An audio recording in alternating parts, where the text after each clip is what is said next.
Meantime, geopolitical confrontation and competition between the United States and China is not likely to cool off, even with the most recent trade deal between the two sides. Now, that's because the two global powers have to accommodate each other and also face domestic pressures. Prime Minister Lee Hsien Loong made those comments while speaking at a dialogue session at the World Economic Forum in Davos. Declining globalization, a U.S. that's looking more inwards, and a rising, more influential China. Prime Minister Lee said these factors have brought the world to a turning point. And even with the recent trade deal signed between the U.S. and China, he warned that geopolitical challenges between the two powers remain. Both sides have domestic pressures.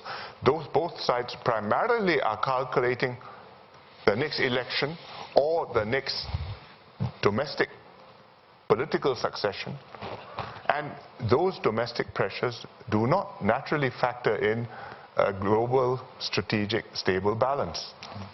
So already you see the consequences, because the tariffs, the counter tariffs have reduced trade, has reduced welfare, and the uncertainty of the conflict has meant that investments have been affected and business decisions are being put off because you don't know, you can't count on the future.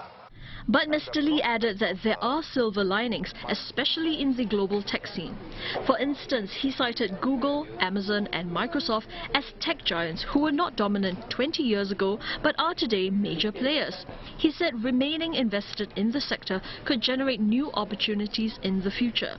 On Singapore's part, he added that the country will continue to be plugged into centers of vibrancy across the world and upgrade its own people. That's so that this new globalization can work for its own people. Amidst all this, we have to look after our own people.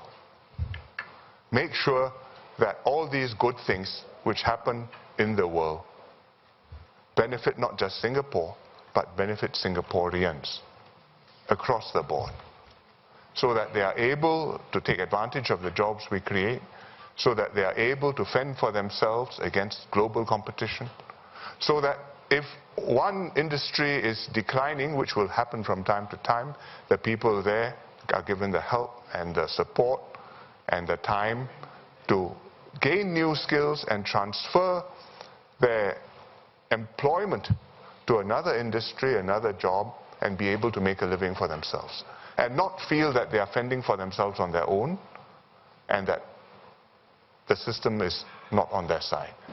Mr. Lee also said that despite these geopolitical challenges, Singapore will remain open and not be forced to take sides.